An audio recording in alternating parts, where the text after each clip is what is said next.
Hey, what's up everybody, and welcome back to Newsdose. And if you wanted even more games to play for the month of December, well, Xbox Game Pass has you covered as they just revealed 11 more games. Yeah, they just never stop, and there's actually some pretty interesting ones here as well, which I will go over here in just a little bit.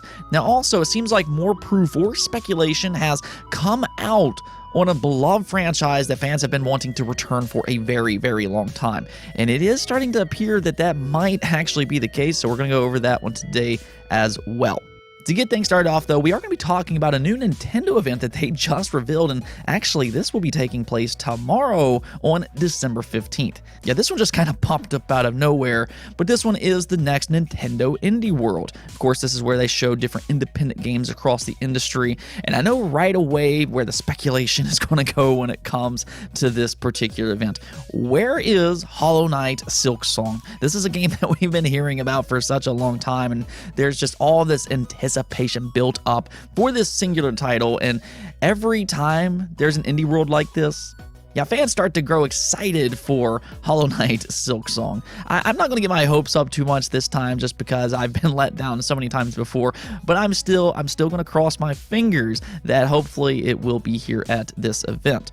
Regardless, though, I do expect them to show some interesting games here. I think they've done a good job with these indie worlds in the past, and really for that matter, I think the Nintendo Switch is the perfect device to play independent games. It just feels like this perfect match, so I'm definitely looking forward to this event tomorrow. It will take place at 12 p.m. Eastern Time again on December 15th, and it will be roughly 20 minutes long. So they're going to have plenty of time to show lots of games here. And of course, tune in for tomorrow's video of Newsdose as well, because I will give you a summary of what happened at this Nintendo Indie World Showcase. Now, I also have a rumor going around that I think some of you all might be interested in, and that is development on Bully 2. Okay, so the last time we'd heard about this game was that it was canceled. Rockstar has tried to make this game work multiple times, but to this point, they just haven't been able to do it. They have a lot of focus on games like Grand Theft Auto 6 and GTA Online, so they ended up canceling Bully 2. That's the last that we've heard about this game. But now all of a sudden, according to Tom Henderson, which has a very, very good reputation when it comes to leaks, is saying that there might be something happening with Bully 2 after all. Yeah, let's just go and take a look at what he had to say. Bully 2 was expected as a potential surprise reveal at the Game Awards last week after some people have been shown some material alluding to a reveal soon. Information is a bit blurry at the moment, and I have to be quite vague here, but if I hear more, I will report on it. He then goes on to say that some people saw a playable version just a couple of weeks prior to the Game Awards, not the canned version. Like I said, information is blurry at the moment, but I thought it was worth reporting on as there's something definitely going on to do with the series. Yeah, that is really interesting after all of the reports going around that Bully 2 was canceled. Now, not only does it seem like Bully is back, but it's actually in a playable version as well. Yeah, that is quite the twist on what we had been hearing about this franchise prior. And interestingly enough, it doesn't just seem to be Tom Henderson that is pointing to something happening with Bully, because it's also been spotted that it appears that the Game Informer was also teasing something Bully related just hours prior to this tweet.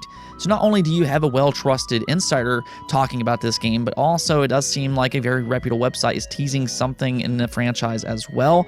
So this might be something to pay attention to going forward. If any of this is true, that it had potential to be shown at the Game Awards, then it is possible that an announcement for this said Bully game could be rather imminent.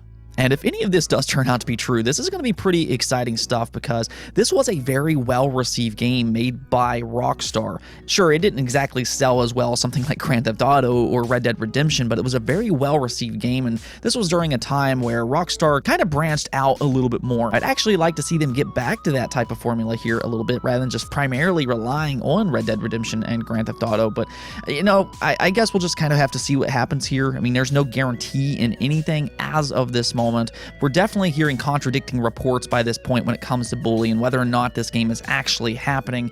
But let me know in the comments below on whether or not you would be excited for a new Bully game. Let's go ahead and talk about Xbox Game Pass here for a moment, though, as it's always just such a joy talking about this service. They just continue to bring all of these great games month in and month out, and if you weren't already content with games like Forza Horizon 5 and Halo Infinite releasing in the last couple months, well, they did just announce 11 more games for the second half of December, so let's just go and check it out. You have Among Us heading over to the cloud, then you have Broken Age, Ben Power 10 Trip, Paw Control Mighty Pups Save Adventure Bay, then you have Race with Ryan, Transformers Battlegrounds, Mortal Kombat 11, The Gunk, Firewatch, Lake, and then Wonder Labyrinth.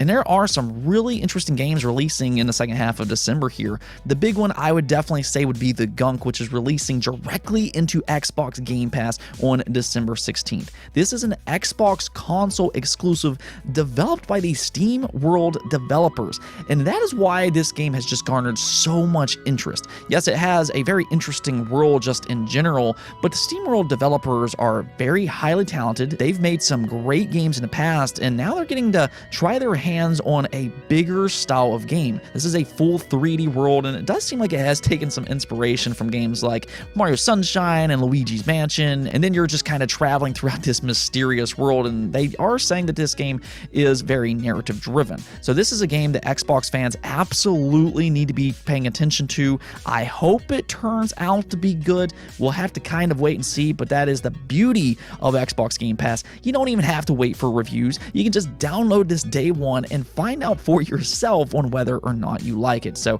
definitely check out The Gunk on December 16th. Then there are a few games here that I can just tell you for myself, yes, these are good games, and that would include Broken Age, which is developed by Double Fine. Of course, Xbox fans should know Double Fine very well, considering Xbox did acquire Double Fine, and they just released a legitimate Game of the Year candidate, being Psychonauts 2. So again, you're seeing a very highly talented developer here, and I will say that Broken Age is a very good point-and-click adventure game. I really like the art style here. It's got a great sense of humor, and actually, if you played Psychonauts 2, you're going to see a very similar sense of humor here in Broken Age. I do know that the point-and-click adventure is a little bit more niche, especially on consoles, but I am telling you, Broken Age is one of the better point-and-click adventures that you can play right now. So that is a high-quality title releasing into Xbox Game Pass. Then you also have Firewatch, which is more of an adventure style of game. Once again, this is going to be very story-driven, and I guess you can kind of say that this is a walking simulator. There's not really much in the way of combat or anything like that, but there's a good story here. It's atmospheric, and yeah, there's a reason that this game has been so well received, both from fans and critics alike. So even though this is a slower paced game, I would still recommend checking this one out. It might surprise some of you all out there because you might find yourself really liking this one, as a lot of other people did as well. And then the other big one here, and this is for you fans out there that want more AAA games, yes, Mortal Kombat 11 is heading over to Xbox Game Pass. Now, this is just one of the most well-known and beloved franchises in the entire industry, period. Mortal Kombat 11 is one of the best fighting games that you can play right now, and for that matter, I mean, if you start to look into Xbox Game Pass, they do have a pretty good fighting game catalog right now. Now with the addition of Mortal Kombat 11, you have that, then you have Dragon Ball FighterZ, as well as Killer Instinct. So if you do like fighting games, Xbox Game Pass has been doing a pretty good job in general. They also did have Soul Calibur at one point. But yeah, the second wave of Xbox Game Pass for the month of December is looking pretty good. And to just kind of wrap everything up, if you do have some kids in your family, there are a few kid-friendly titles here in this lineup as well. That's a nice little addition, especially with the holiday right around the corner and the Xbox Series S being a popular gift for this holiday. Now, we do also have another beloved franchise to talk about today, and that would be for Splinter Cell. Okay, so what's happening right now is that Ubisoft actually just recently refiled for its trademark for the Splinter Cell franchise, which usually this wouldn't necessarily be a big deal or anything like that. Publishers file trademarks all the time as they want to make sure that they have control of their IP, so that alone isn't anything major or anything like that. But what's interesting about this is that it's actually amidst rumors of Splinter Cell returning. See, Video Game Chronicles, which is a highly reputable news outlet, they did report back in October that Ubisoft has greenlit a new Splinter Cell game. Then this was followed by Jeff Grubb, which is a well-known insider, and he did say that he had heard that Splinter Cell was coming back and could possibly be taking some inspiration from IO Interactive's Hitman. That actually would be a pretty good fit for Splinter Cell, but regardless, I mean, there has been some rumors in recent months that Splinter Cell is coming back, and this is coming from some well-known sources across the industry. And now here we have Ubisoft actually refiling a trademark for Splinter Cell. Okay, so there's not like a guarantee that this is happening or anything, but this does add to the overall speculation and the rumors that Splinter Cell might indeed be returning after all. The timing of all of this is just quite the coincidence, and truthfully, I do think that it would make a lot of sense for Splinter Cell to return. I'm not going to get my hopes up too much just because Ubisoft has continued to let us down time and time again. I mean, we've been hearing about a Splinter Cell return for years now, and then a new one was announced, but it was a VR game, and then they also have added some different Splinter Cell cameos to some other games, and yeah, the community has not been happy with all of that. So I'm not going to get my hopes up too much here, but nonetheless, I do think it would make sense for Ubisoft to go back to the Splinter Cell franchise. It is one of Ubisoft's most well-known and beloved franchises. It's been 8 years since we've gotten our last Splinter Cell game. That's almost hard to believe, but the last one did release back in 2013, and it does seem like Ubisoft has been, at the very least, thinking about the Splinter Cell franchise. Like I said, we are getting that VR title, and we are seeing cameos, so they're at least thinking about this franchise, though they're not exactly making their fans happy either. And then with the original report coming from Video Game Chronicles, they did say that they greenlit this new Splinter Cell game to just kind of win back some of the fans that they have frustrated in recent years. So I think when you just kind of add all of that together, and then here with this trademark, maybe there actually is something happening with Splinter Cell after all. At the very least, I certainly hope that is the case, but this is Ubisoft that we're talking about here, so I guess we'll just have to kind of wait and see on this one. And if this game really did just get greenlit, it'll probably be a few years before we actually see this. I mean, at the most, the only thing that they could probably currently announce is just kind of a small teaser to let us know it exists. Truthfully, I'd actually be pretty happy with that, just knowing that a new Splinter Cell game is in development. So if they just want to announce a teaser trailer for this, hey, I'm all for that. Now, we did also get some new details on the upcoming PlayStation 5 console exclusive being Forspoken. This one is coming from Illumina Studios, which worked on Final Fantasy 15. I personally really like that game, so I am keeping an eye on this one, but we did get some details on its overall performance. None of this is necessarily overly surprising, but they did confirm that it will have multiple graphical options. Of course, it will have graphics mode, which focuses on 4K resolution at 30 frames per second. Then you also have performance mode, which focuses on the frame rate with 60 frames per second at 1440p resolution, and then also they do have a ray tracing option. This was such a highly touted feature for these next generation consoles, and it does look really good, but of course this will impact the frame rate. That's kind of the thing though, because they're not confirming what the resolution or the frame rate will be in ray tracing mode, but I would expect it to be 30 frames per second unless they do something like we've seen in games like Ratchet and Clank, and then also Spider-Man. We'll have to kind of wait and see on all that, but it is nice to get confirmation that there will be a performance mode in Forspoken. Now, they did also confirm that they will be taking advantage of that DualSense controller and all of the technology that it has. Here they do use the example that by using the adaptive triggers, they actually added tactile feedback when you're using the different types of magic.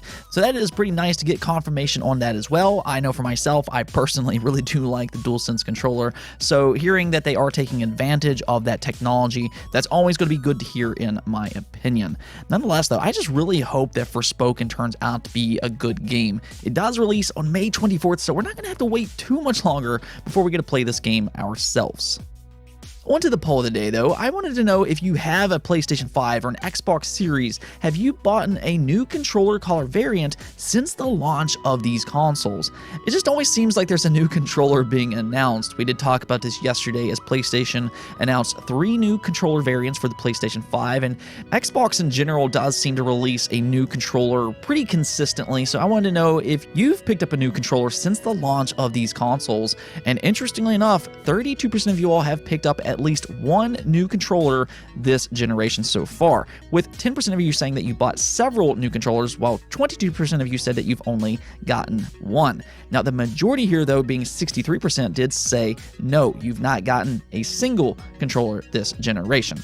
So even though the majority of you all have not picked up a new controller this generation, there still seems to be a rather large crowd picking up these controllers, as 1/3 of you all voted that yes, you have picked up one of these controllers. And that's probably why Sony and Microsoft are offering all of these different options. I mean, I've seen some people actually collect these things by this point because there's some pretty attractive controllers on the market. I mean, even for myself, I ended up picking up the Forza Horizon 5 controller last month, as well as the Xbox 20th anniversary one, and then I've also picked up the Cosmic Red PlayStation 5 DualSense controller. I think that one looks really, really good. But yeah, they're making some attractive controllers right now, and I can definitely see that being enticing for a lot of fans out there. Anyways, though, that's it for this episode, but if you liked the video, don't forget the bell notification and subscribe button for more content just like this. Also, if you'd like to support the channel through Patreon, thank you for making this content possible. Peace out.